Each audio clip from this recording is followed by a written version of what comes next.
After the end of the world, the burnt one woke from a deep slumber, broken, deaf, and blinded.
Had once again been lit. It was told that for the being who kept fire in their heart, all darkness would vanish.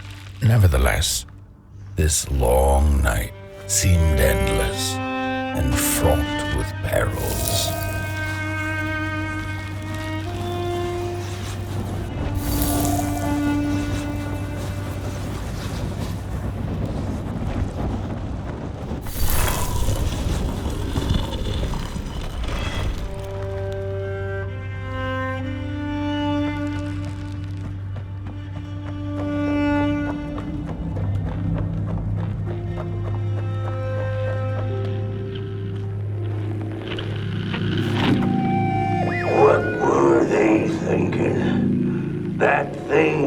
To remain dead.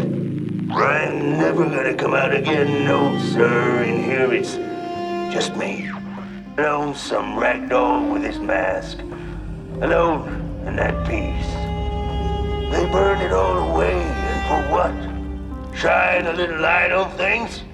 I can see just fine in the dark. In the dark, I can see everything clear as day. What were they thinking?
Close your eyes to make things clear.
Midst of darkness, lo and behold, a friendship kindled.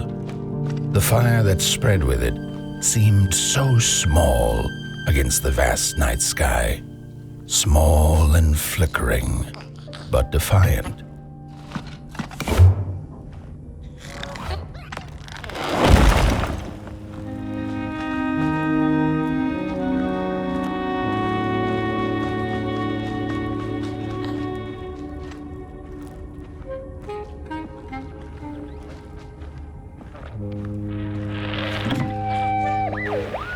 With wire, clay, and fire, the craftsman built the foundations, followed by the trees and the rocks. And after them came little houses for us tiny ones to cower in. For existence was so big, so vast, that without a roof above one's head, one could have fallen straight into the skies. And yet, with all that stuff, they didn't know what to do with us. So I reckon that's why they built the Midnight Walk. For us to wander, for lack of reason.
The crawlers eat fire, it's true they do, but most of all they feed on you. Don't you know? Howdy do. Didn't you hear? They eat you too. Fire, fire, aye, it's true.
And so it was that the burnt one and a small flame took a wander down the midnight walk.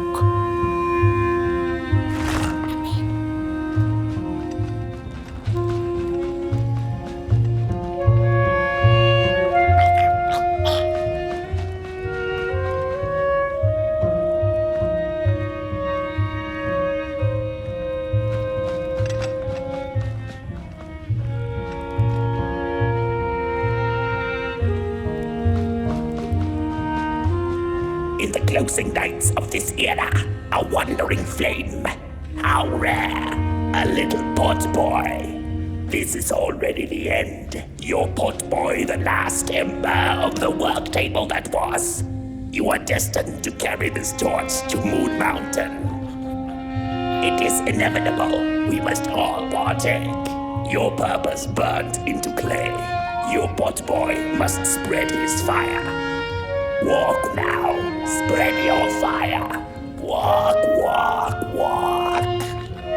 The soothsayers have spoken.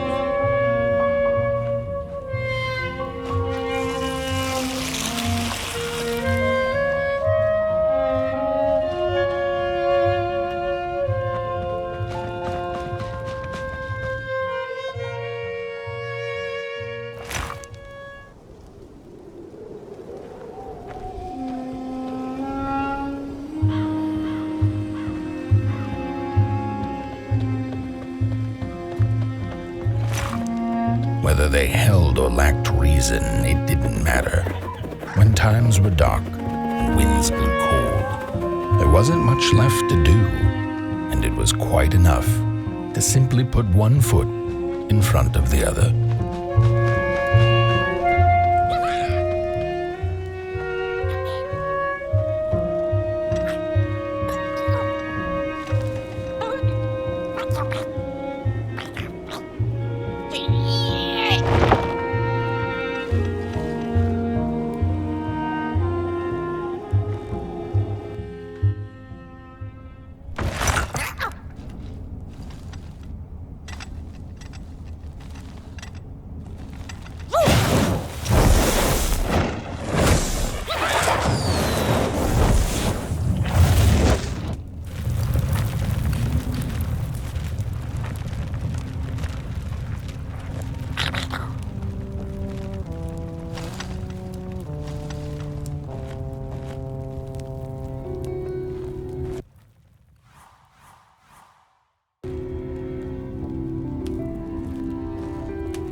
Close your eyes.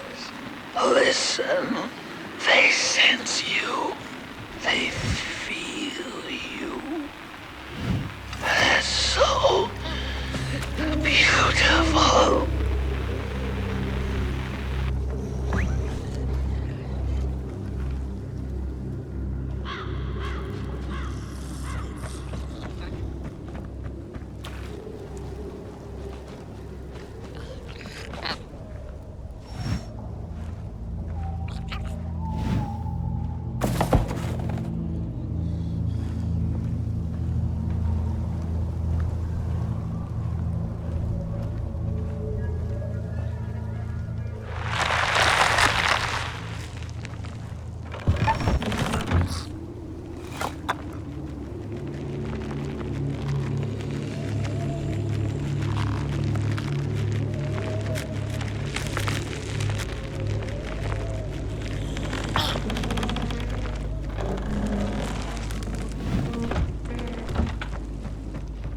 We discovered something deep in the woods.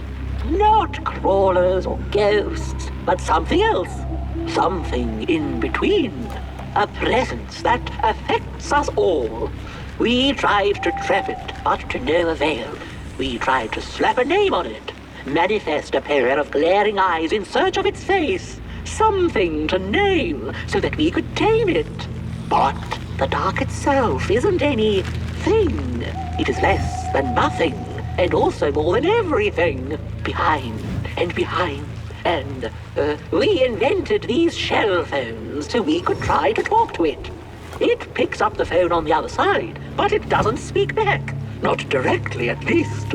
It transmits little, nasty recordings, memories or echoes of things that came before, that passed through its drapes. I wonder if one day someone will hear my echo.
I'd almost forgotten how it felt.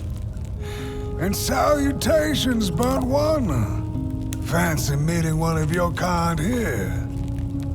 You're the caretaker of this little firecracker? I reckon you must be headed for Moon Mountain. Am I right? Well then, on one hand, it's just a matter of walking down the road.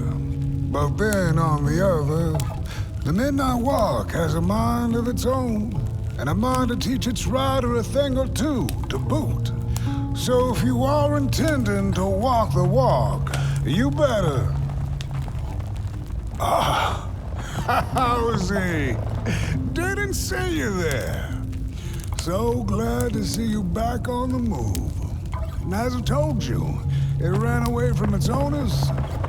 It's been waiting for the right passerby ever since it ended up here. Well, heck, don't let me keep y'all. See you down the Midnight Walk and Burnt One. Wherever you end up this long night, keep that fire alive. It's really all that matters. Don't take my word for it. Just see for yourself.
Venture into the swamp under the moon, they cautioned. There, wild eyes watch, and itching teeth yearn for succulent heads like ours. Gone are the bodies of old, and they can no longer shield us from the terrors.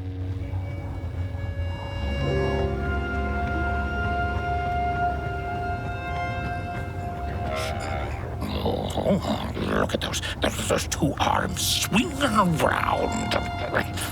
Disgusting. Arms and legs. So uncivilized. Look at those two arms swinging around. Disgusting. Oh, look at this fancy stick. It's my favorite stick in the whole wide world. It's the best one in my collection. I got no better stick than this stick. Can't believe I found this stick. No! My stick! Give it back! No! Oh, my stick! My favorite stick. Heads up.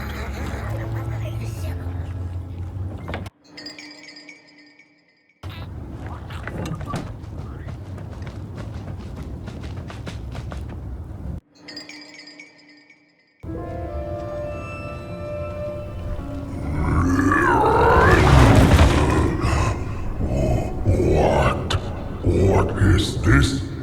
Somebody approaches Nobodyville? Your wretched limbs, an affront to nobodiness. Unless your fire can prove itself useful, there will be no passage for you, limb tree.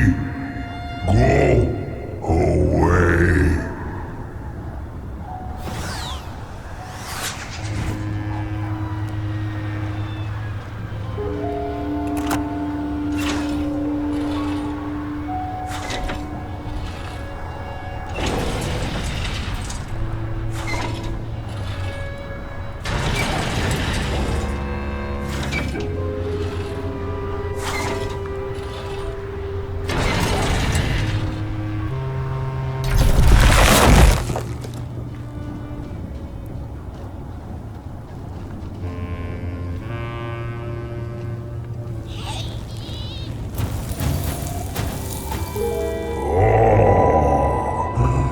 Candles have not been lit since before the great beheading. Now fire is back. Maybe fire can help us with our Molgrim problem. The headmaster will decide. Enter, then.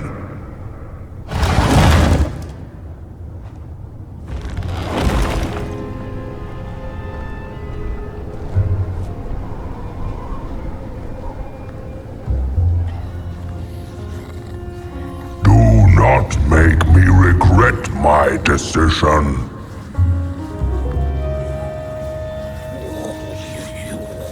You get out of here.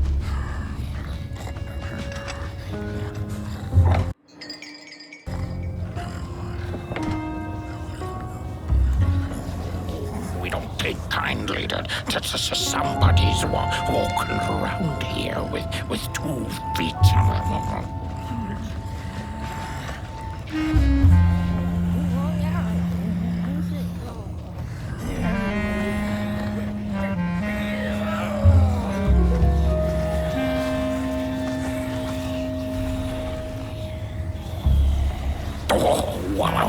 What do you think you're doing here? You can't be here. You shouldn't be. Why are you here? Here to set us...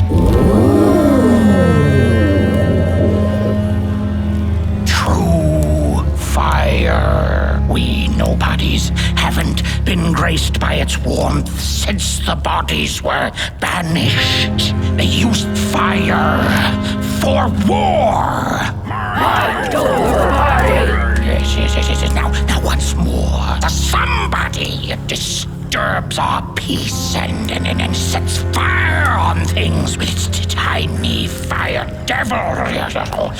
You must leave at once. Leave or face our...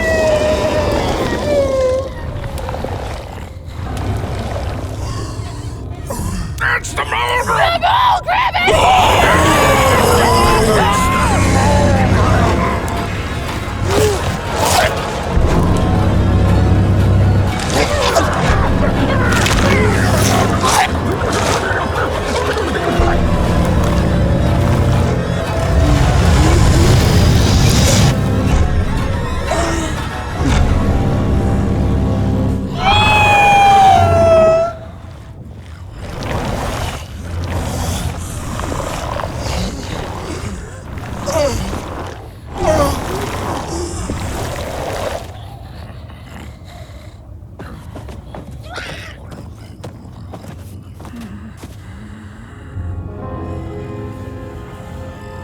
I guess I'm the headmaster now.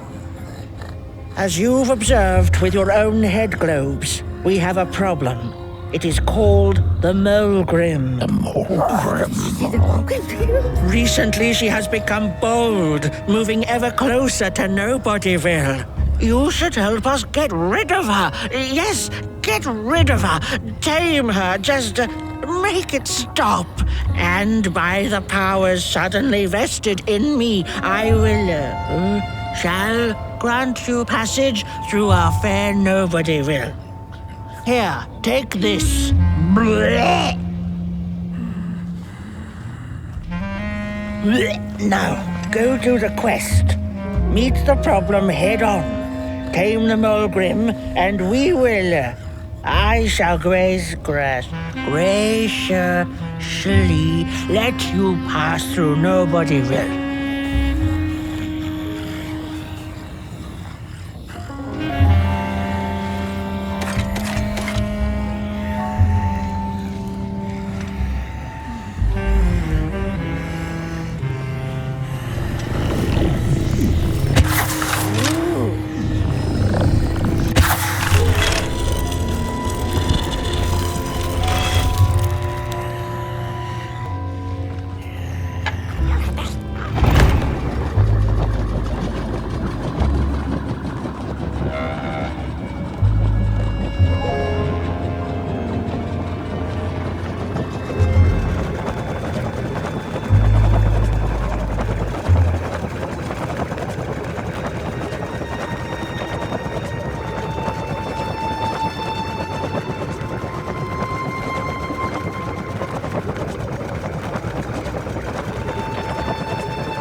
The mushrooms whisper of a new bird in down. They tell us her nest lies beyond the cold moon. And she came here to witness tragedies. She feeds on these tales, you see, sucking their fire dry like marrow from a bone. Her eyes are on us now. Like a vulture she waits, knowing that we somebodies are about to tear each other apart.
When a sinkhole devours your fire, give it up or dive in after it. An old swamp saying.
Another old swamp saying went, when dealing with a troubled and troublesome Molgrim, do not light a fire beneath her, but help her build one from within.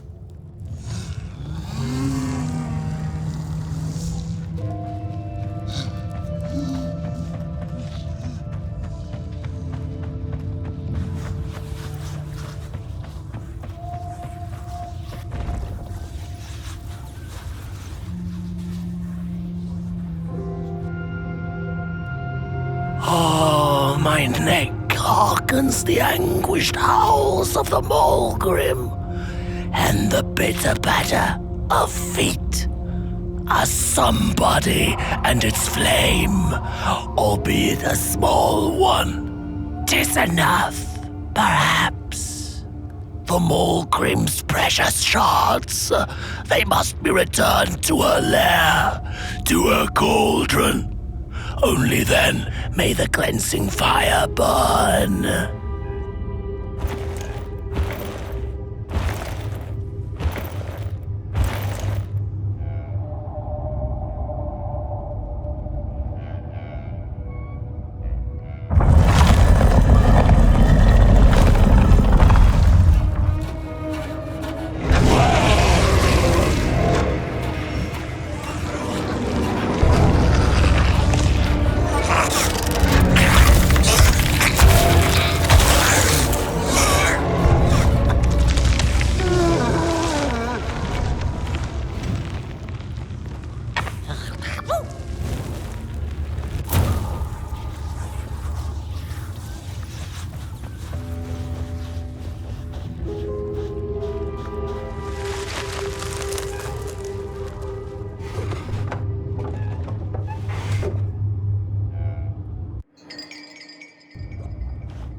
The body stands their approach over the mountain vein and violent. We ragdolls observe, we record, and we mimic.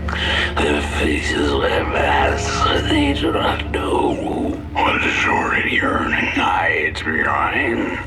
The hands will tell. We put on a mask, we perform, and we put on a show.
Oh.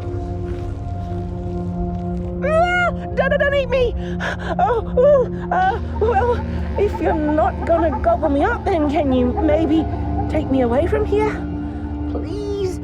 Somewhere closer to Nobodyville and away from here. Get me out of this neck hole, please. I'm begging you on my bare chin, and I'll pay you for the effort. Handsomely with a beautiful shard from the Molgrim's cauldron.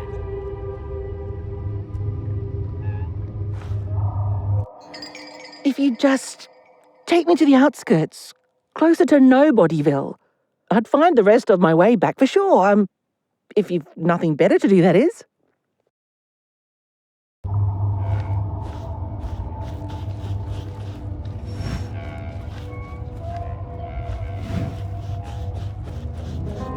She's here!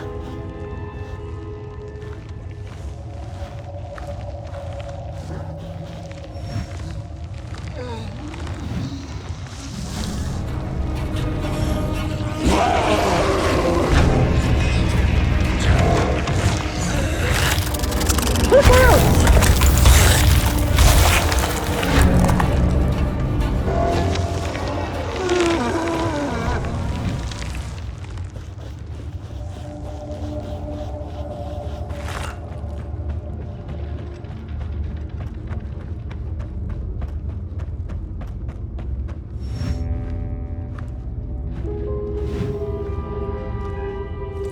Phew, thanks for saving my neck.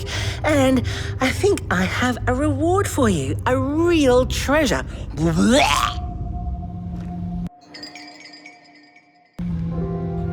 There you go. One of the 3 missing shards from the Molgrim's cauldron. Yeah, I stole it. Oh, I thought I could maybe buy me some kind of ticket away from, well, everything. Start anew, you know? A good head on a pair of healthy, strong shoulders. Eyes on the horizon. Gosh, the horizon. Do you know I haven't seen it once since I lost my body? I really do miss my body. It's a real shame when you think about it, you know? The things that we do to ourselves, to one another.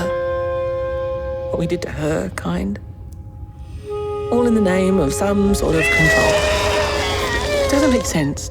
Anyway, I guess I'm sad. Sad and sorry.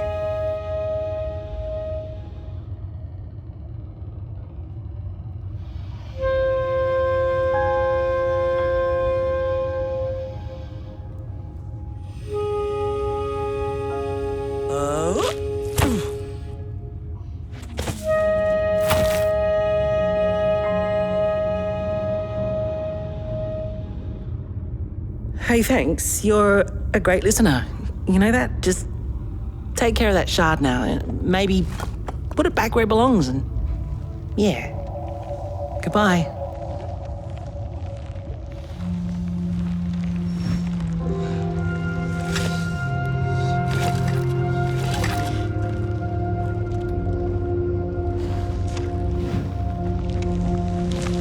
It's easy to lose one's head when everything you love is either gone, broken, or dead. Yet another forgotten swamp saying.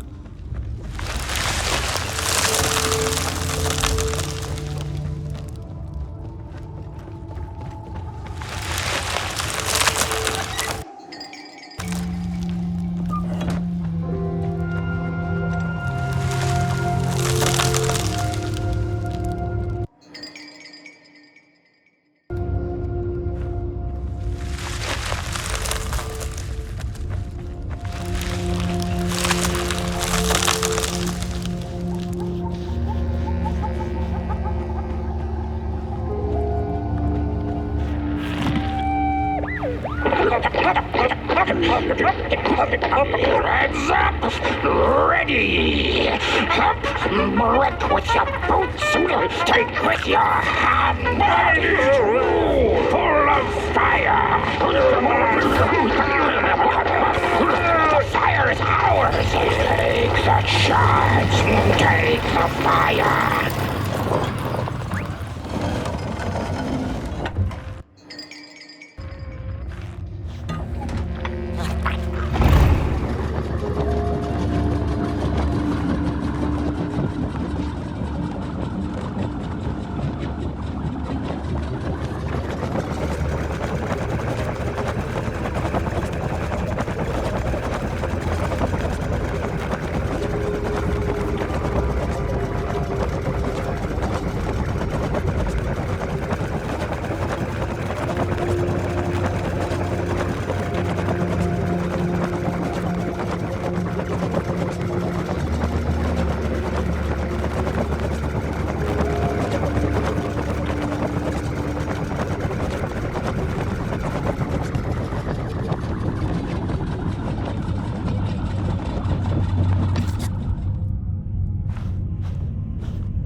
Good evening.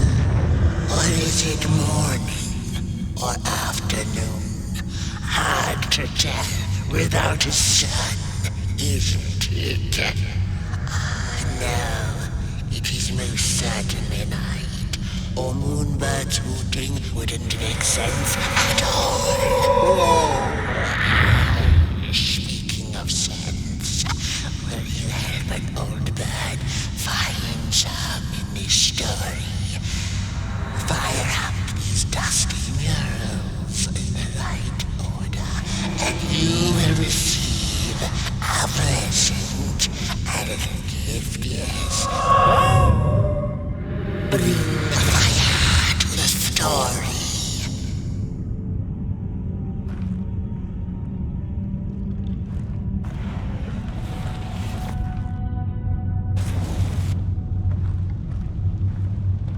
Once upon a time, the Molgrims lived in peace. Peace ended when the violent somebodies invaded the valley. The valley was taken, but then began the battle of the bodies. Intriguing. The battle ended with a great, gruesome beheading. For time immemorial, the Molgrims had lived in the valley in peace, sharing good eatings and howlings around their fire, which they had inherited from the skies.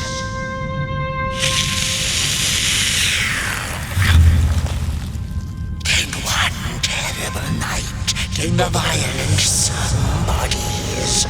They hunted the Molgrims for sport and took their fire for themselves.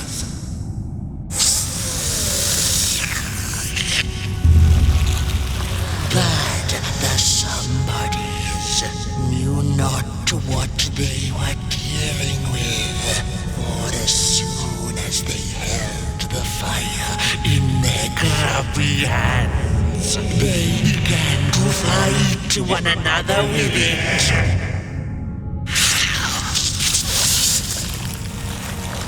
To save themselves from themselves, the cunning heads turned on their bodies and organized a great beheading. And so it was that somebodies became nobodies, and the bodies were exiled. A time of peace would ensue, or so the headlings thought. The last living Molgrim had been biding her time, and saw now an opportunity to return and take bloody vengeance upon the heads, who were now left defenseless without their bodies.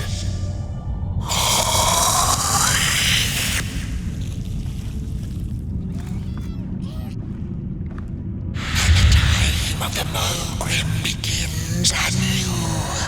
A storied meal indeed. Moonbird thanks you for feeding her and proudly upholds the promise. A gift. A shard from the Molgrim's own cauldron. It looked so shiny in the moonlight. Moonbird simply had to take it.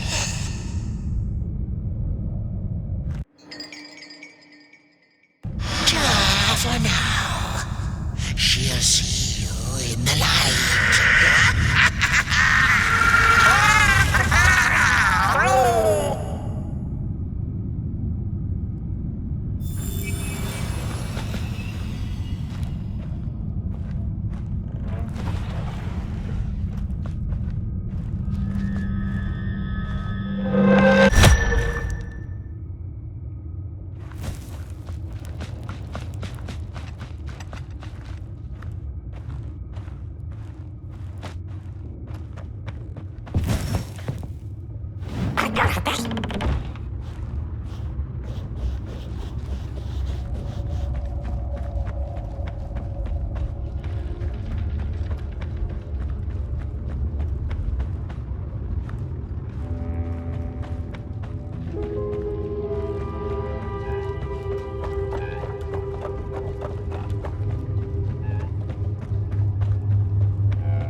she'd never been much for company until she had met the other one. He had shimmering scales, an appetite for life, and carried a faint scent of rotting leaves she found irresistible. Oh, how they used to laugh at the distant stars, bitterly together.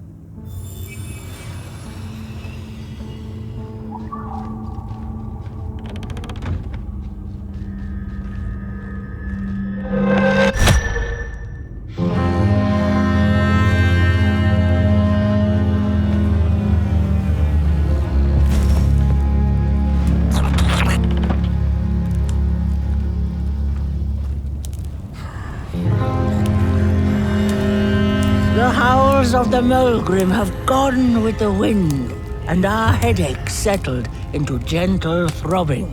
Thank you, somebody, for you have not only graciously saved our necks, but also demonstrated the value of brain mass and heart blob working together. Could it be time for the bodies to return? Bodies! You need a body! We must convene on this matter. And you and your wandering flame must now leave through our gates and keep on walking the midnight walk to Moon Mountain. Moon Mountain! Here you go, somebody. This key will open the town gates. The mountain once again beckons, and the call is answered. Fare thee well, and take good care of your flame. The dark itself is hungry.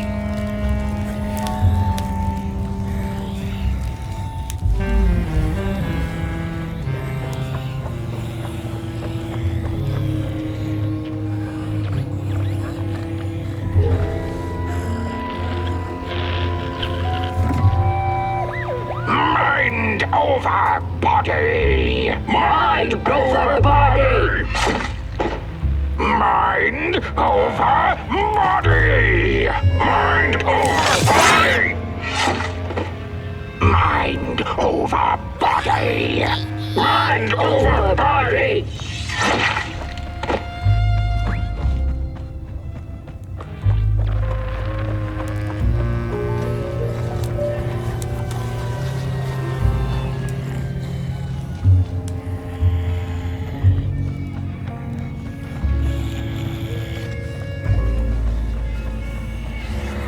I think this body business will be good for us heads in the long run. The bodies might be returning. Heads on out.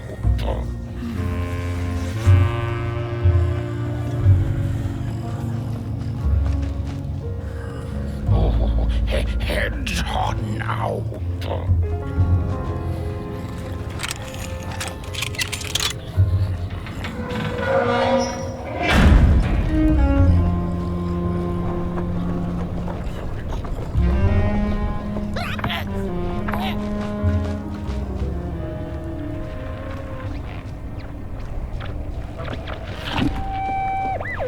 I've had enough.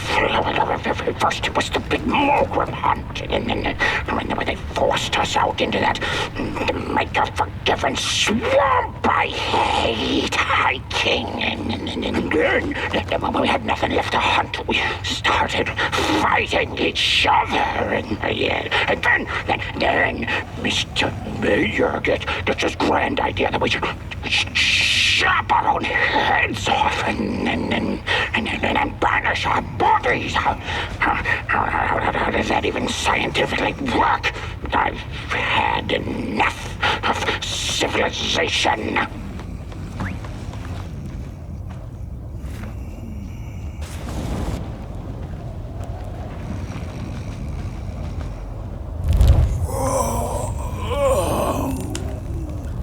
Oh, back from a little swamp detour, huh? Hope the heads didn't give you too much trouble.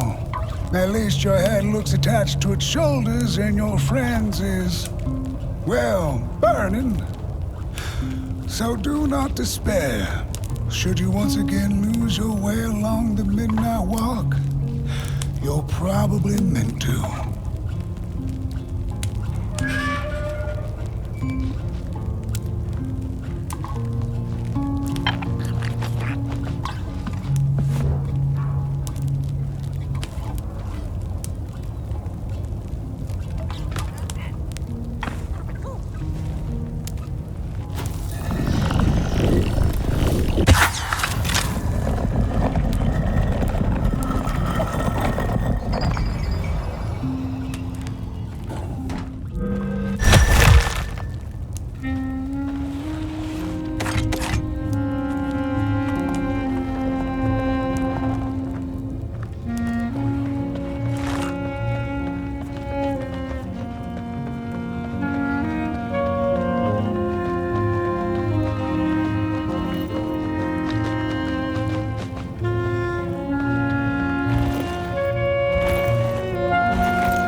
We Molgrims have a special relationship with fire. We do not cook over it. We do not shed tales around it. We care not for its warmth. Ours is a different connection entirely. Fire is our window to truth and into the world beyond clay, to which we must return. We are noble beings, bringers of bugs, slime, and mushrooms to help decompose the old and to bring about the new. We are the caretakers of this world, and woe be to those who seek to end us, for they seek to end themselves.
Dreadful was the day when the sun vanished.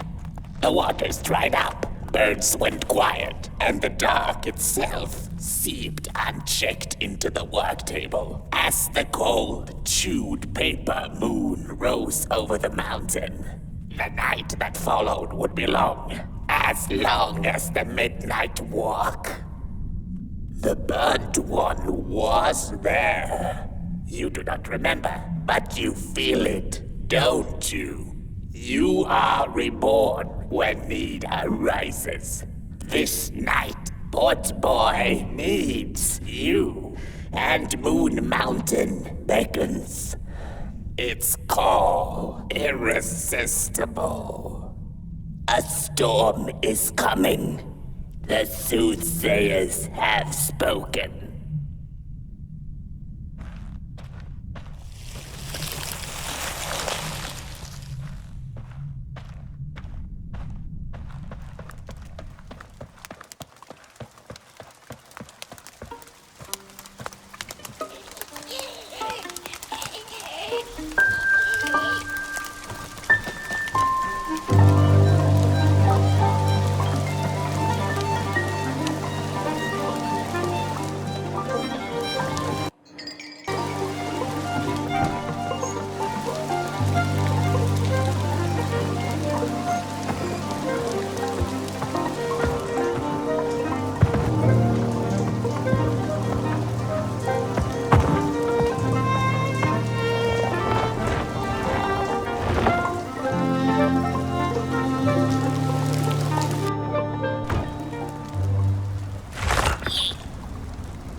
I had a flame once. It was beautiful and bright, spread its light, brought me and my neighbors warmth. and it was always hungry. No matter how much I fed it, it kept on growing and growing, and one day it got big enough to start walking the long road. I didn't guide it. It dragged me along for the ride. I followed it for a long, long time. Would the road ever end? What was the point of the walk? Things kind of spiraled. Road took me on dangerous detours that didn't make sense. Before I knew it, my flame began to fade until it... Well, I don't think I was meant to carry this flame.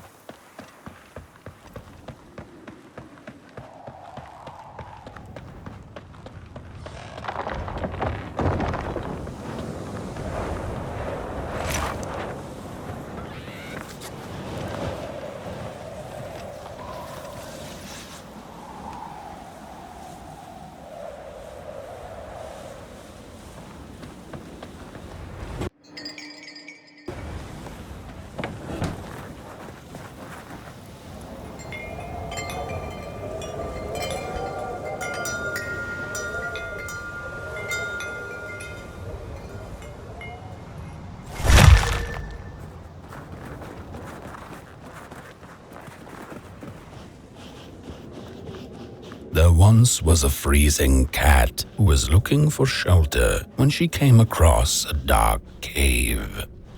"Step into my abode," offered the dark.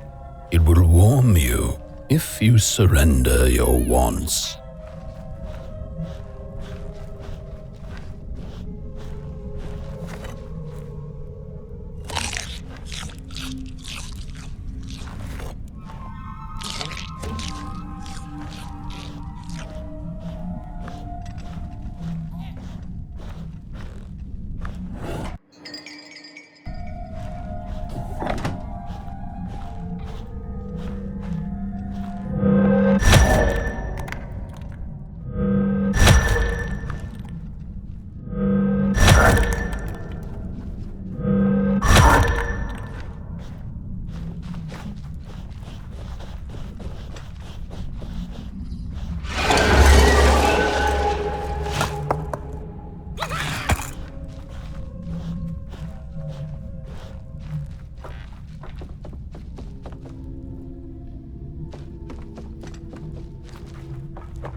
The story goes of a nameless maker who pulled creative spark from the dark itself without giving it fire. With his dark source, he managed to create swaths of land in no time. The dark itself waited for a gift of fire, but the maker just kept on taking. Too busy building his crooked fences and watchtowers, kept his fire locked away in his chest. One day, he decided to create the first people to inhabit and appreciate his creation. It was then that the dark corrupted the maker's clay, guided his greedy hands into creating not people, but the first of the fire-eating crawlers. And they crawled into this world absolutely starving.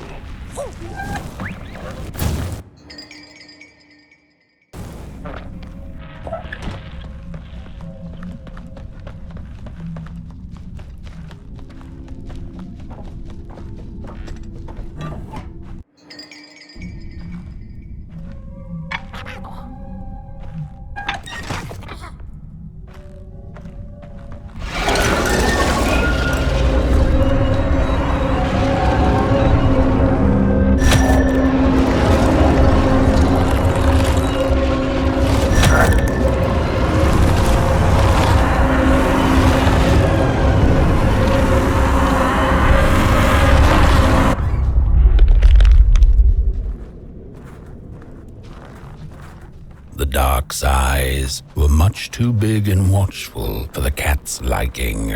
She went on to find warmth somewhere else.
Saw it.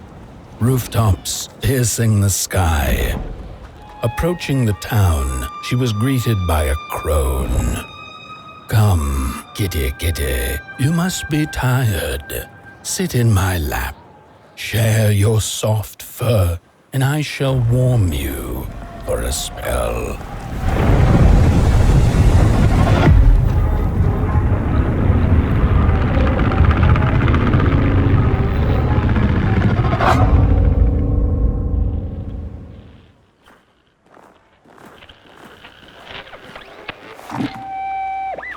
Hello, Mother.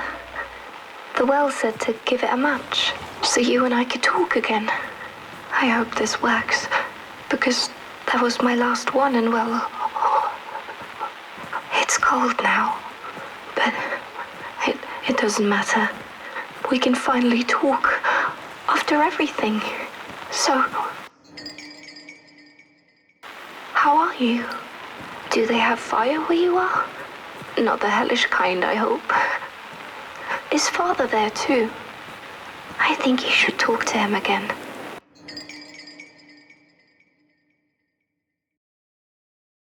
I know it doesn't seem like it, but I know he loves you still.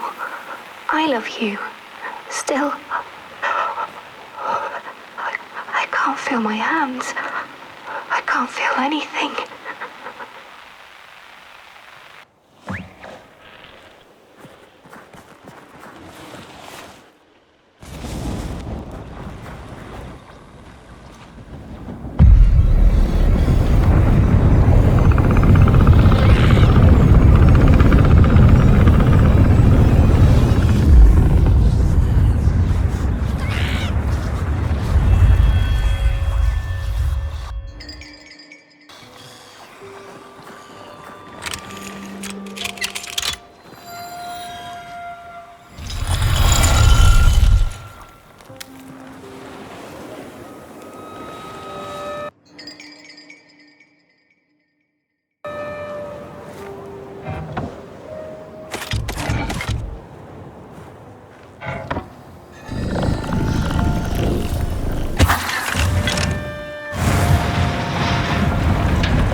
Welcome to Goalhaven, newcomer. Good to see you flame in these parts again. I'll be your guide tonight. This furnace here used to run on coal and fire, don't you know? But a thief stole all our matches, wasted them in greed, you see. Now the ghost has come to smite the wicked and punish the thief who killed us. Well, I guess that's it. That's a tour on the house. There's a bone right there in the snow. There ain't no place for a bone.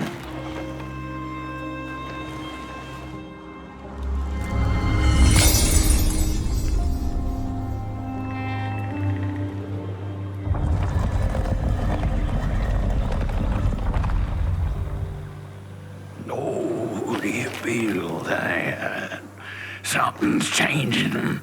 That furnace was the soul of the city. We used to worship it, us coal miners did. Fed it trees and fire like it was a hungry, angry god. This broken body's going nowhere. But the day of the dark shall come in the guise of a thief, in which the stars shall quietly pass away, while the houses shall be destroyed with intense heat, and the earth and its works burned up.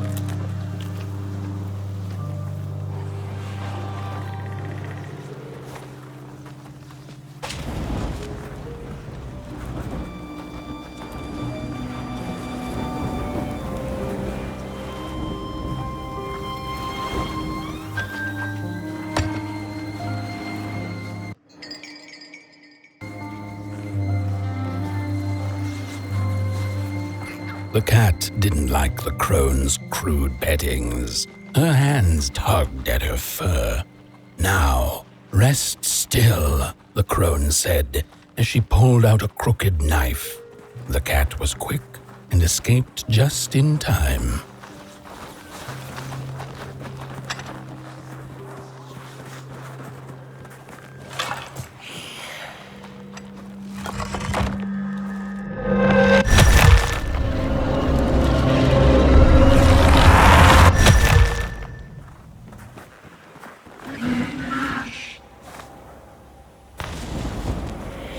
Listen for the bone.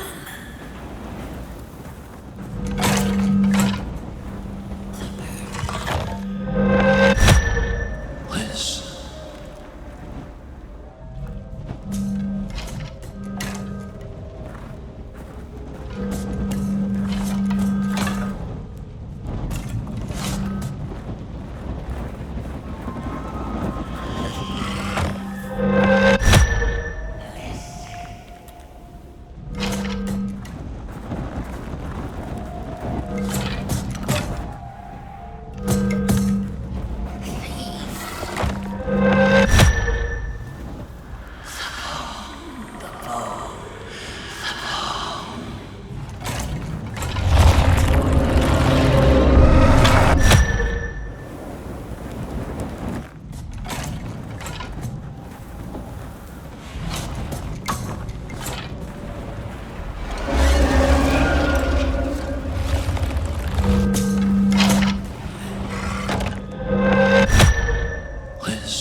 Thief loved the stars. Would have plucked them out of the sky if it were possible. But the dark itself stole her stars, turning the thief's sky as black as a cup of joe. And so the thief began to steal matches and lit them, hundreds of them, like little stars of her own.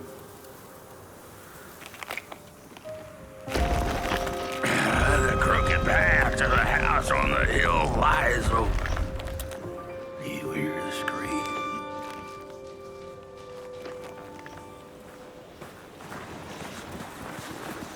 Wherever she sought warmth, it had a price.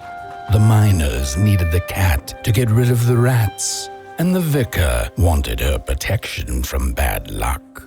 Bony hands reached out from all around her, trying to grab her. How could this happen? Whoever did this? Oh, the flame warms the righteous, but the wicked who love destruction, the flame burns with a passion. How will we warm the furnace? Feed the thief to the furnace! Feed the thief to the furnace! Goalhaven is doomed! On the wicked the flame shall rain fiery coals and burning sulfur. A scorching wind shall be their lot. Come forth, thief, and confess your hideous crime!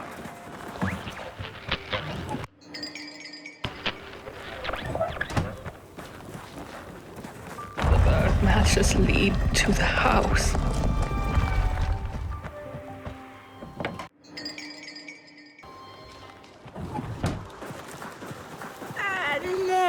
for what they did. We're running out of matches. The furnace is dead.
It burns! It burns!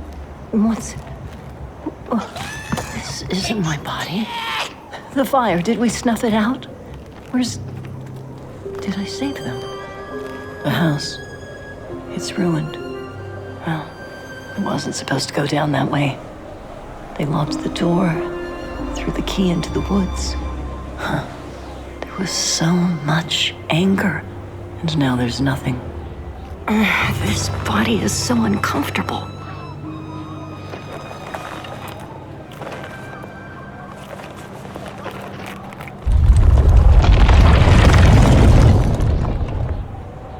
While I was in the black, I had a dream.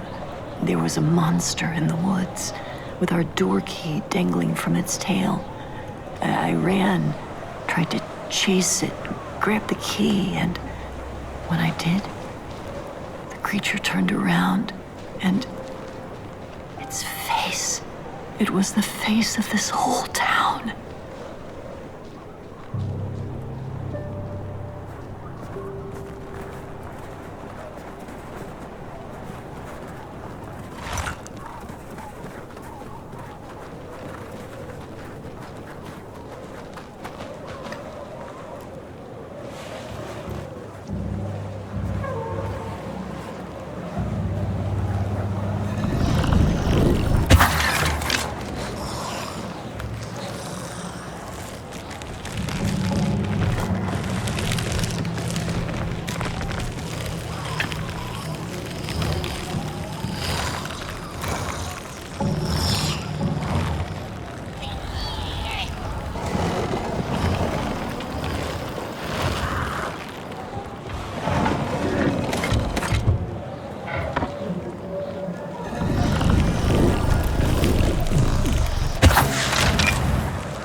That's it, that's the key.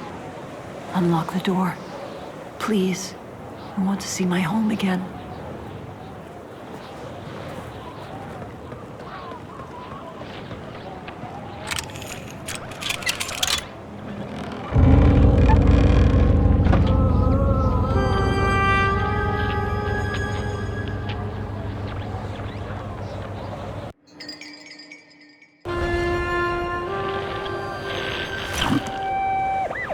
Furnace is getting weak. Council says we're running out of matches. We'll have to harvest more trees then. I don't like it. Losing the forest like this. Not like we have a choice. Mom, Dad! Oh, Curly, you startled me. They're coming here. All of them. What's that you're holding? It's just a match.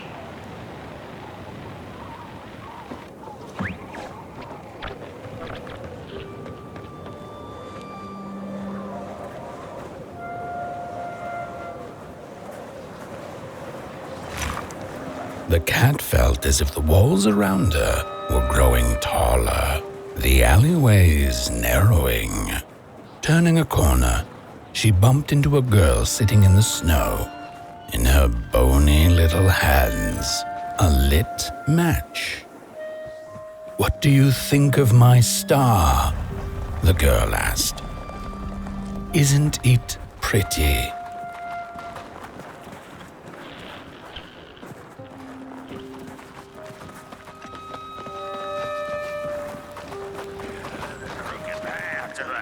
On the hill lies open. You hear the scream.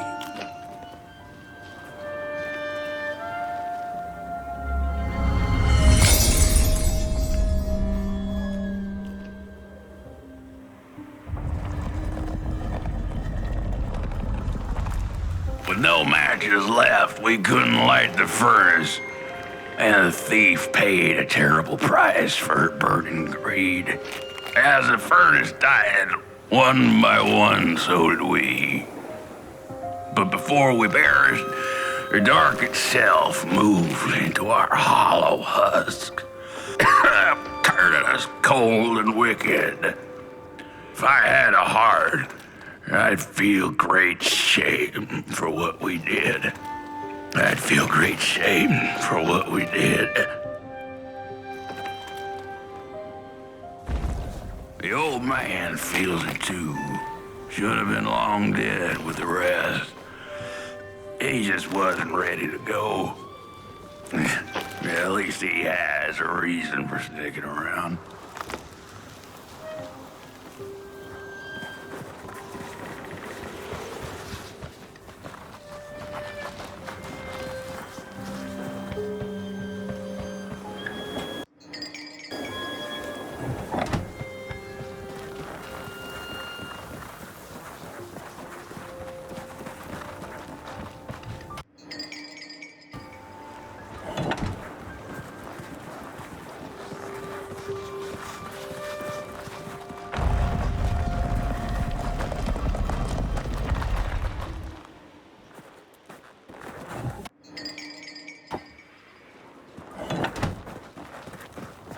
Killed the thief.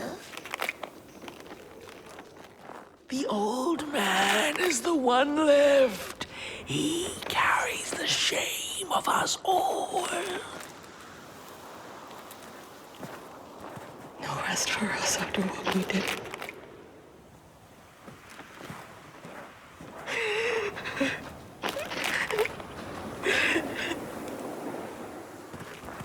Shame. Shame.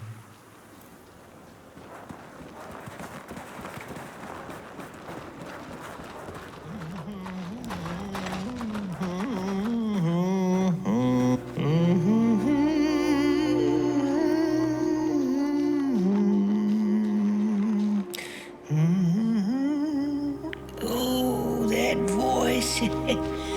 What I wouldn't give to hear her sing again. Those sweet, sweet tunes like fallen leaves of the trees that were. Such a waste. Such a shame. I wish I could hear her sing again. Just once. Just once. Oh, I know she stole from us. I know what she did to our town. But she could sing. This town's not much without fire, no. But it's even less without song. If I could just hear that lullaby one last time, I know I'd be able to move on.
Little flame, you found it!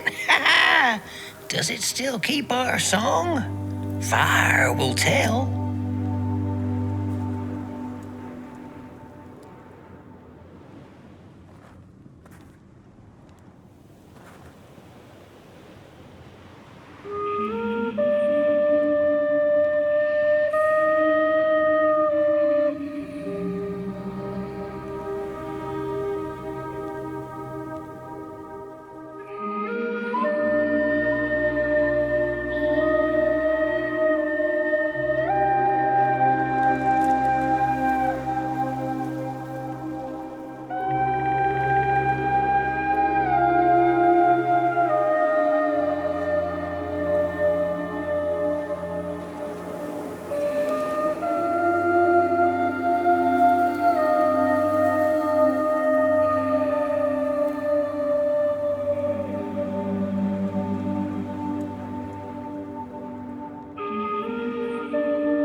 soul. You charming little wanderer. My life's companion and body's guest. Where are you off to now? I don't know what I thought would happen. I feel a strange warmth, but just as coal runs deep in the earth, so is the shame a part of me, mine alone to bear.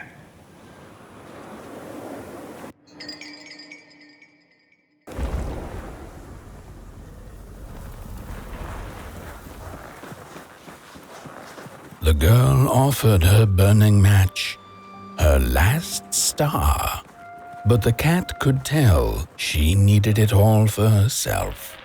Grateful for her unconditional kindness, the cat left her to her ghosts.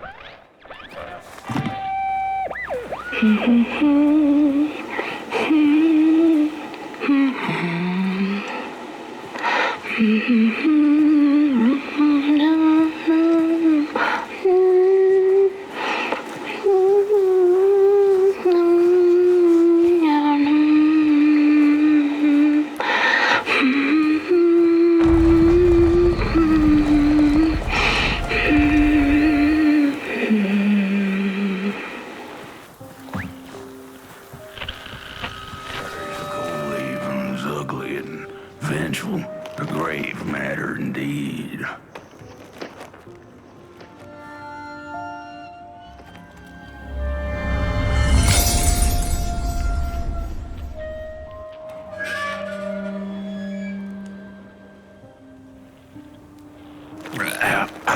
The door to the flame is open.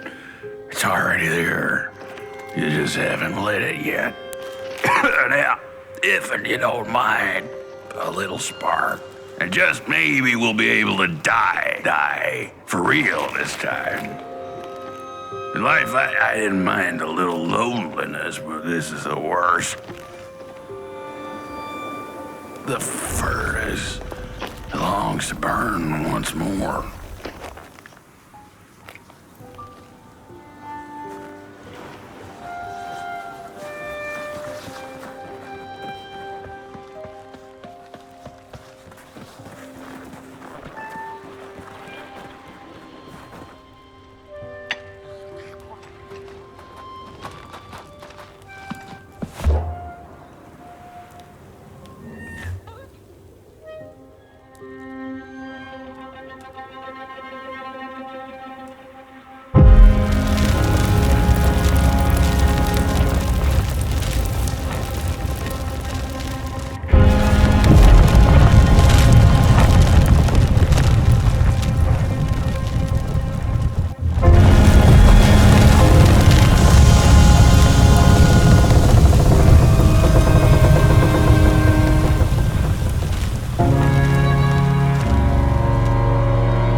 Release me.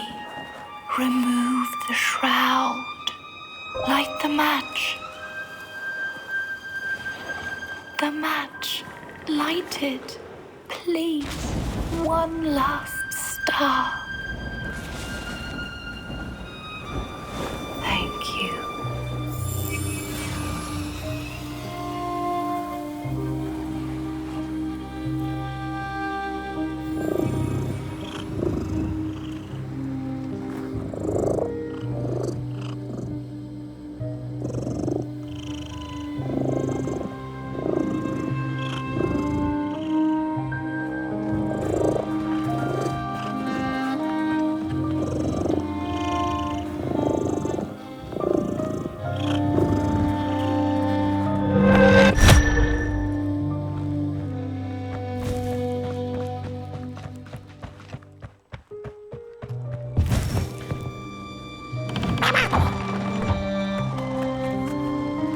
The cat finally settled in front of a giant burning furnace. In its bright flames, she could glimpse a dark future.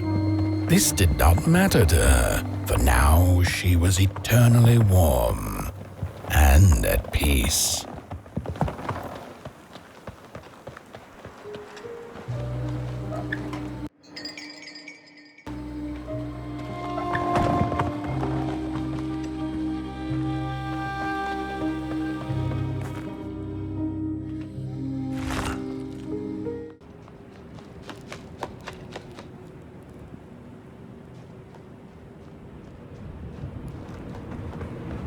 The flame burns still, and the fire has spread along the walk.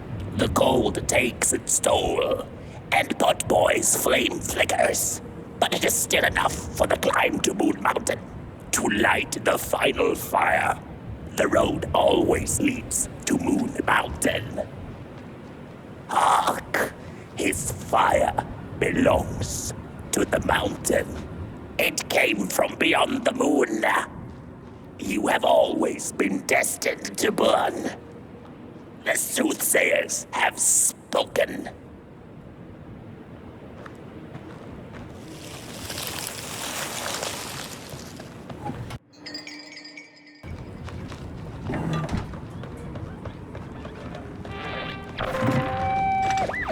There's a fella who watches over the midnight walk, pointy hat and hollow gaze. He's been around longer than you or I. Some say he was one of the first sculptures to have breath.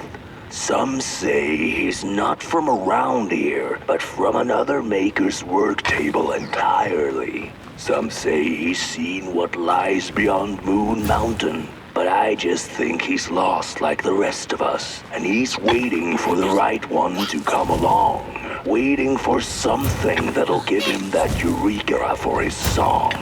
He keeps his banjo by his side, but he never plays it. Strange, but he's in no hurry. He's got all the time in the world.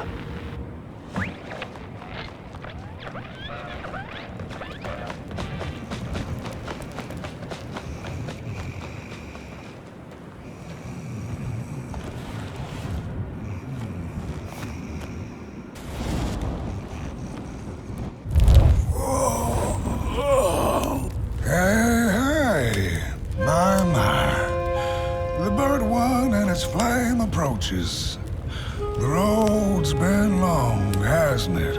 And it just keeps on going, don't it? Why don't you rest here for a spell? Change is in the air. Warm winds coming in from Goalhaven. I trust you're not pushing that little flame of yours too hard. He is mighty, no question about it. But between you and me, he still has a ways to go until Moon Mountain. Heck, it ain't my place to tell you how to tend your flame. I'm sure you'll be fine. You'll be just fine.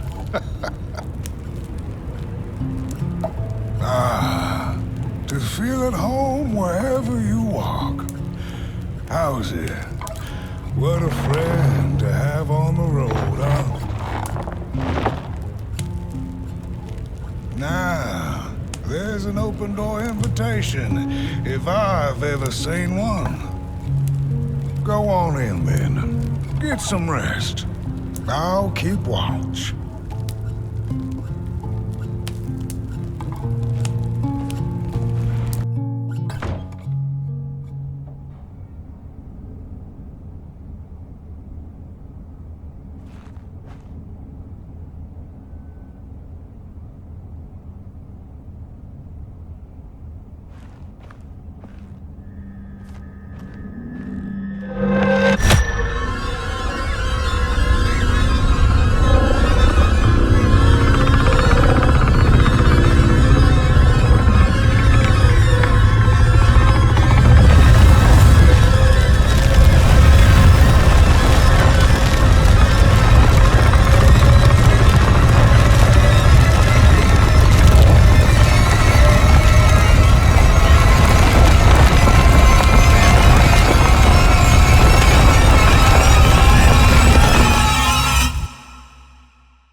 a boatsman went out into a foggy lake to find peace. Then, out of nowhere, came another boat that bumped into his. He cursed whoever was on the other boat, but when the fog cleared, he discovered that it was, in fact, empty.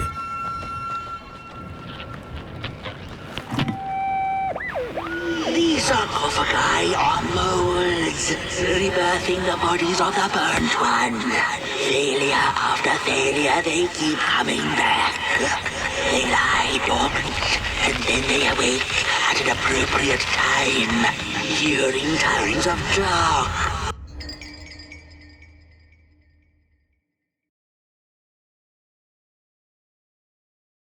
To perform a task, the taskmaster unknown, doom spelled on the flip side of a coin. Little dolls in a dollhouse made of matches.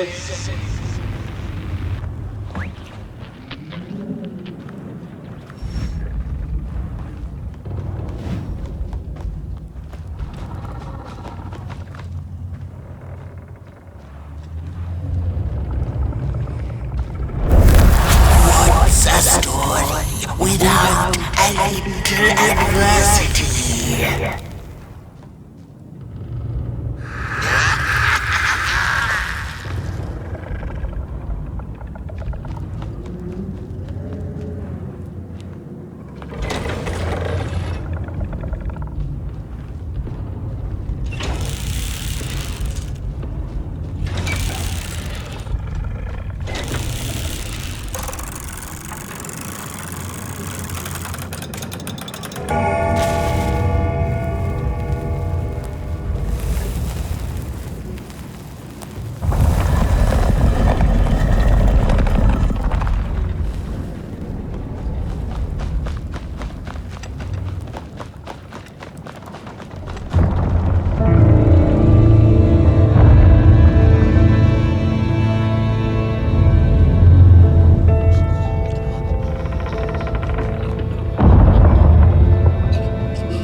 On the menu, Crows.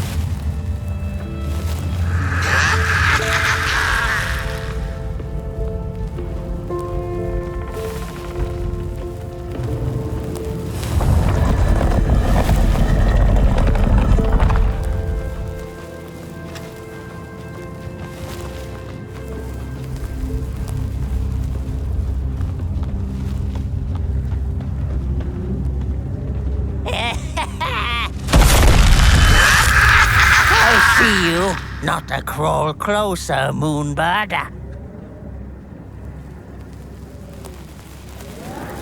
I see you. Not to crawl closer, Moonbird.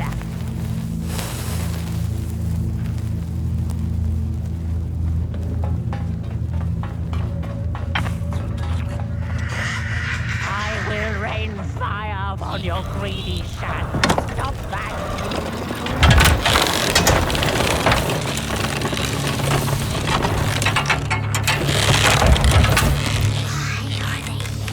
I see you. Not to crawl closer, Moonbird. What are you doing?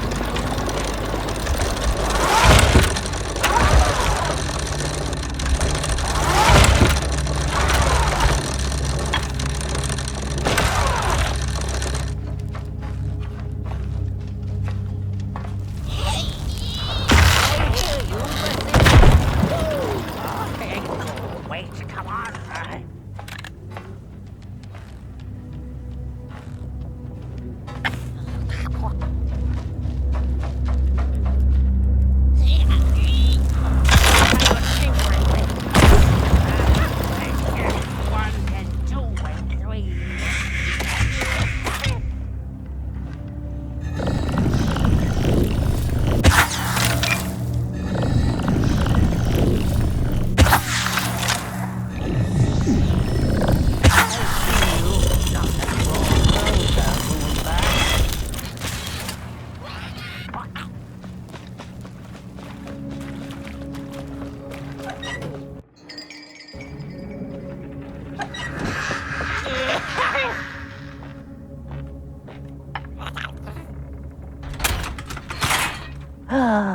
The pictures.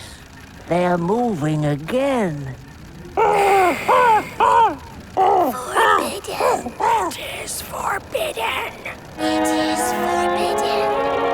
Hush, son. No talking in the theater, fools.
stories. How I cherish them. Real as clay, as palpable as the midnight air. They're all we have left once the dark has taken the last campfire from us. The projectors tell a story of failure. The craftsman projects it onto his creations. He keeps building without love for his craft. He needs to see it.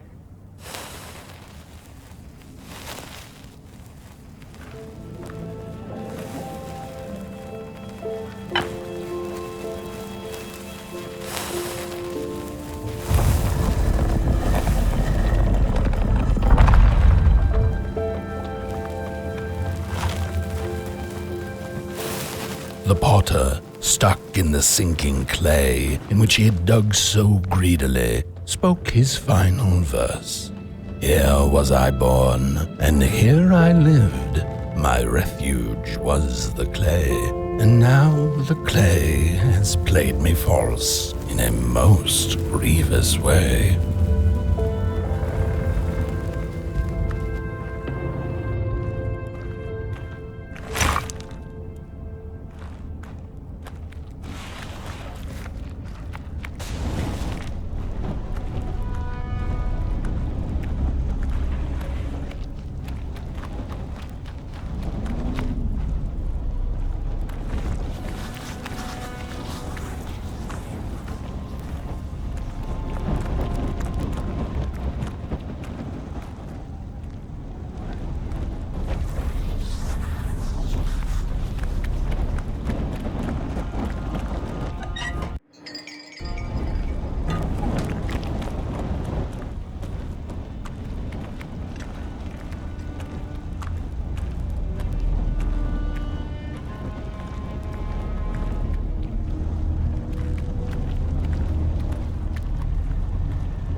Blind explorers discovered a sleeping beast.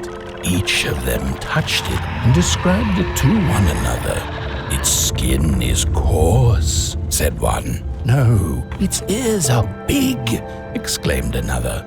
The teeth are its most prominent feature, declared the third. Who was right or wrong mattered little, as the beast awoke and ate them all.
crown.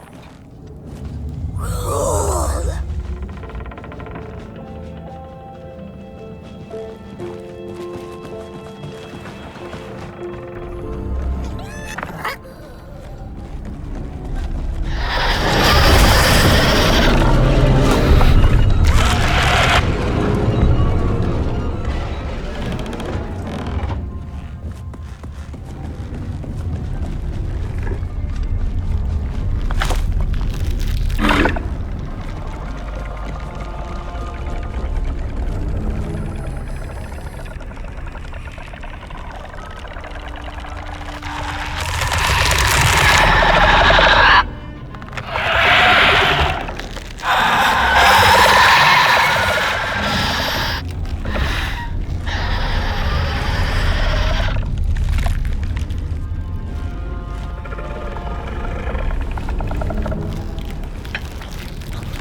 sorry reflections of the daughter. None of them will ever dance, ever feel the warmth of their maker's heart.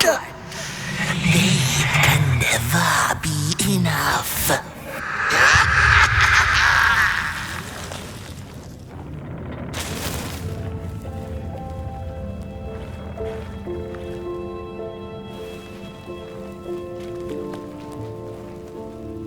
After years of searching for her son, the weaver was convinced she had lost him to the dark. One night, there came a knock upon the door. "It's your son," said a voice. "Please let me in." Thinking this was some cruel spirit come to mortal grief, she remained silent until her son gave up and left, never to return again.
Most of my life, I've been afraid of the dark.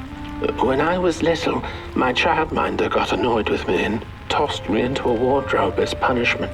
She let me sit there, alone, and I sat perfectly still so that no closet monsters would notice me. It was the longest, most terrible 15 minutes. Many years later, I don't know what happened, but now I love sitting alone in the dark. I get into the wardrobe, close the doors, and I sit perfectly still.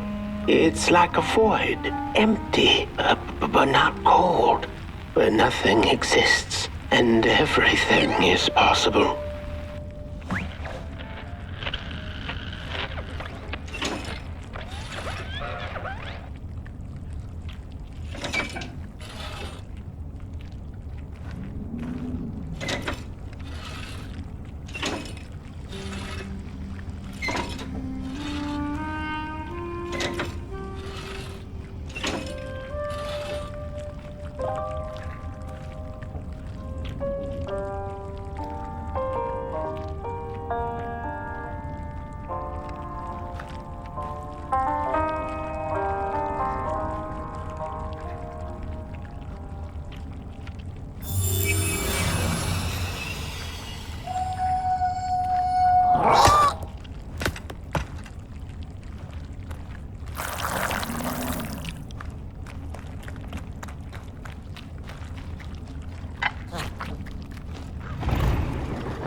Just the way the Father hoped the daughter would fill his heart with fire, failing to see that she needed a fire of her own. His princess danced away, and he stayed behind, cemented in his ancient doom.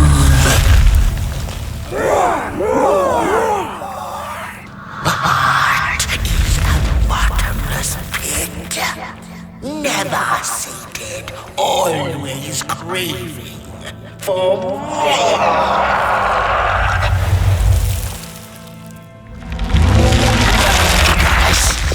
Enough.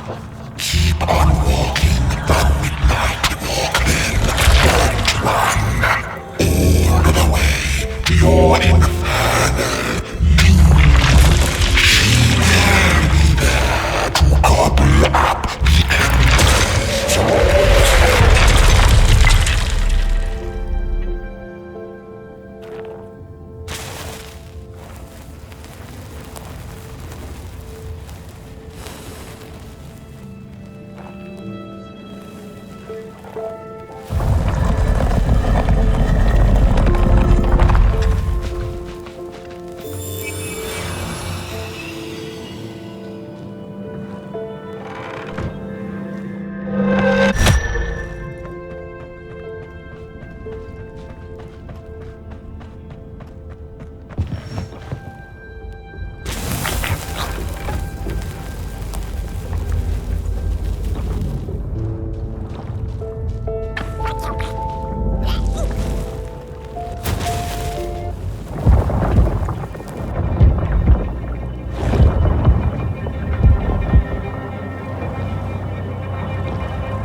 The Wanderer asked the Craftsman, "How do you make such perfect sculptures?" To which he replied, Oh, there's nothing to it, really. I go into the dark woods. I find the sculpture already waiting inside a tree. And then it's just a matter of carving it out.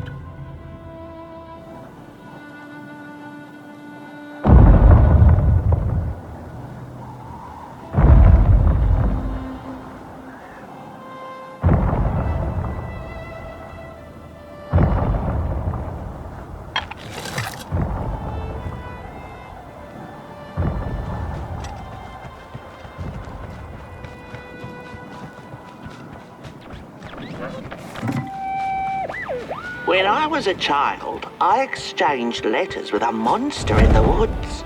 We were best pals, and we shared all our secrets with each other.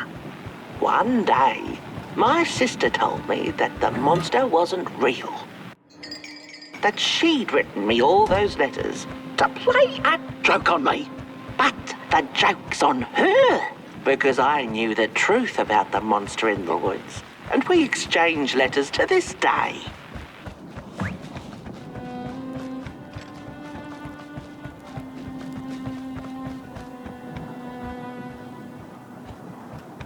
Ark! Not very far now. Not very far. The flame longs to be free. Caged, it cannot truly burn.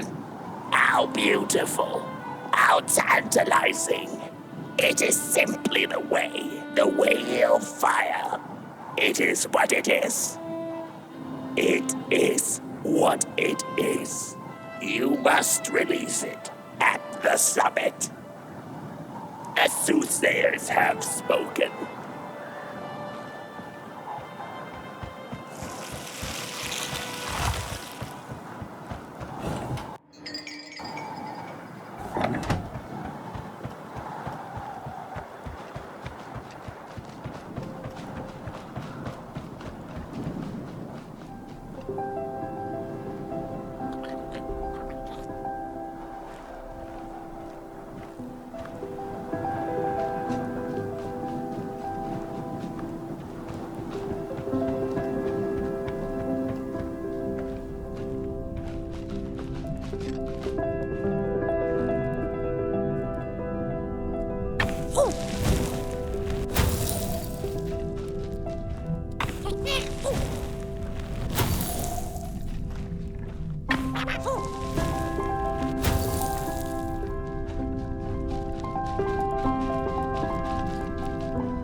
When the nameless maker lost his creation to the dark, he went back to the great drawing board.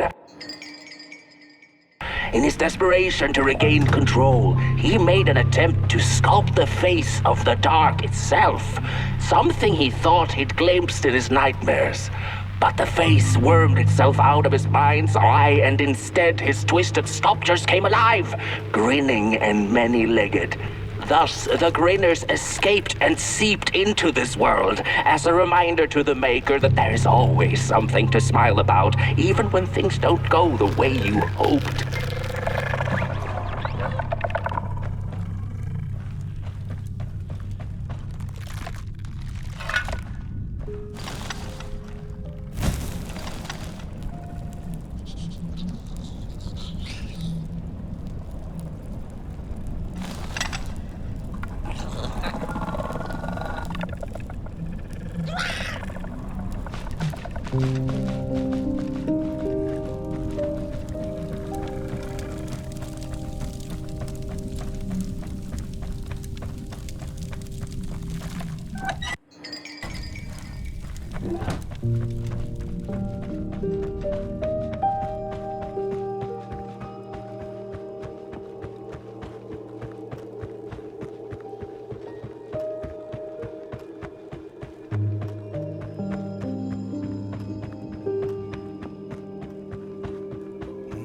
Whoa there! You look like you're about to move a mountain. That's what I get for trying to get in the way of a flame and its destination. Let him walk his walk. Ain't nothing gonna stop him now, looks like. Fairly well now, Burnt One. You're going to Moon Mountain, and that walk is for you alone. You have a tough decision ahead of you to make, just like the ones who came before. But they're all long gone. In the end, all there's left to follow is your own heart.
When I was a child, I exchanged letters with a monster in the woods. We were best pals, and we shared all our secrets with each other. One day, my sister told me that the monster wasn't real, that she'd written me all those letters to play a joke on me. But the joke's on her, because I knew the truth about the monster in the woods, and we exchange letters to this day. Oi, you the caretaker of this little fireball? What were you thinking, letting him run off? Don't you know how precious he is? Oh, yes you are, a real sunbeam. Who took the sun away? We Merkles used to ask until it finally ceased to matter.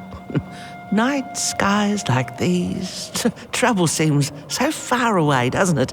I mean, isn't this just exactly my point? I used to be afraid of the dark, so much so that I became obsessed with these huge electric lamps left behind by the craftsmen of old. Couldn't pry myself away from them. I'd sleep outdoors and under their blinding radiance. One day, I woke up to the noise of quivering planks and nails. And would you believe it was my own house leaving me? It had gotten so restless it grew a pair of legs, took a name, and went on a hike. Housey was its name, bless its soul. Houses have no imagination. But I bet it had a grander adventure than I could ever imagine.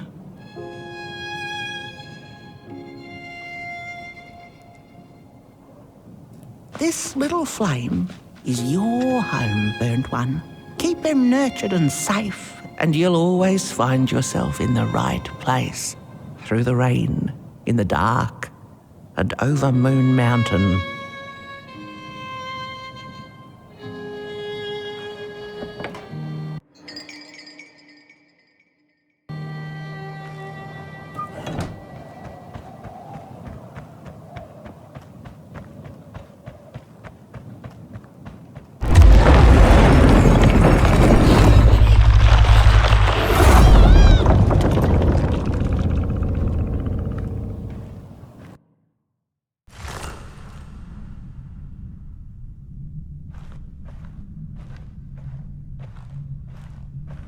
What is the dark?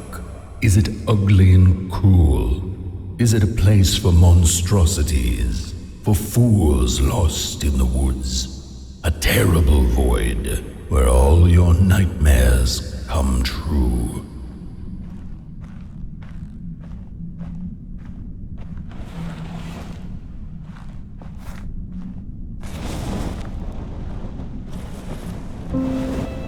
The dark could be a friend, perhaps a space where we might find each other, all of us equal under its cloak.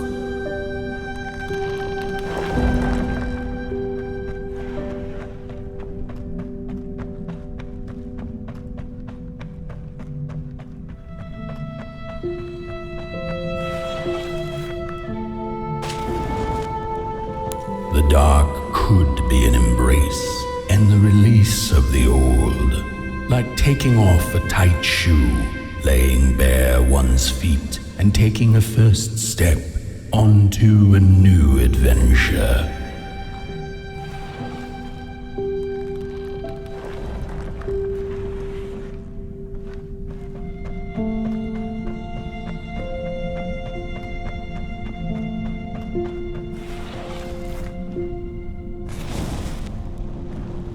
The dark could be a moment of clarity and calm, a break through icy clouds and the shameful stories we tell ourselves that fetter us to the clay and mud.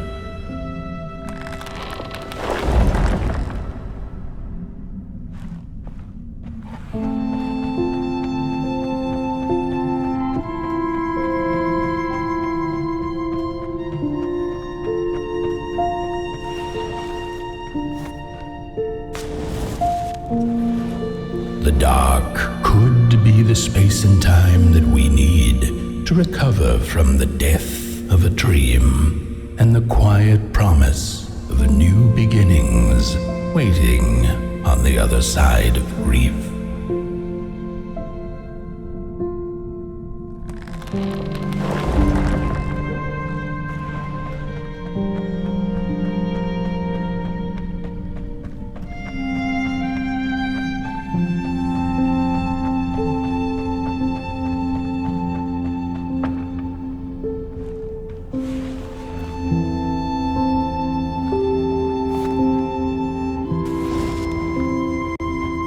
In the end, the dark remains a mystery, its secrets locked away behind the stars.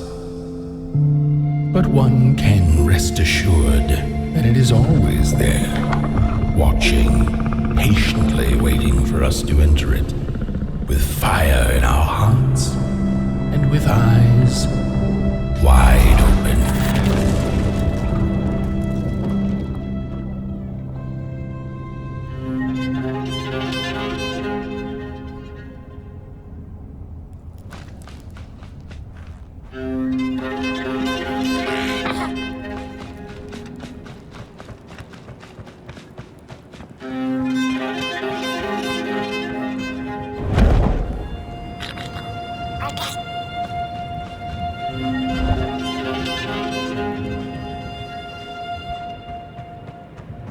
You've arrived. Hark! Your fire is dying, but the last embers will light the final fireplace and send your Potboy home. Can you do what you must? Naturally, you must. It is destined, and you will be loved and forgotten. The soothsayers have spoken the last words. It has been an honor to watch your journey to the work table's edge. Now go and burn. Burn.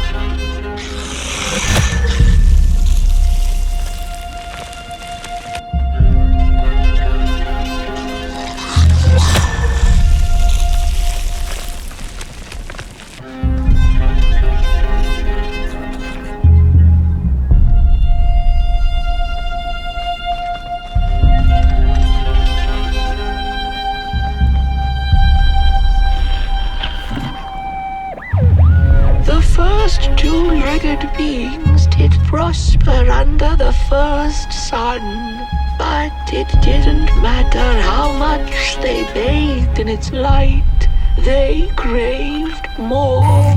They sought to cage the sun, harness its power, and make it theirs. But the makers in their foresight had put the sun far, far away, so far that no creature could reach it. That's why, in their desperation, the two-legged ones began to collect matches, lighting them like minuscule suns of their own. But there are only so many matches in this world, and one day they'll run out, and they shall once again look to the sun.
wretched gut feeling like something was up, like something was on the way, a danger I never could have guessed. I figured that's just how I always feel, and my worries seldom come true. And now here I am, and I have been for some time now, and it just won't come back. I'm thinking, while I had it, I didn't know what to do with it, how to care for it, enjoy it. But if I had it again tonight, I'd probably waste it all over again.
Once upon a time, some folk on the other side of this and that had the most strange and beautiful dream.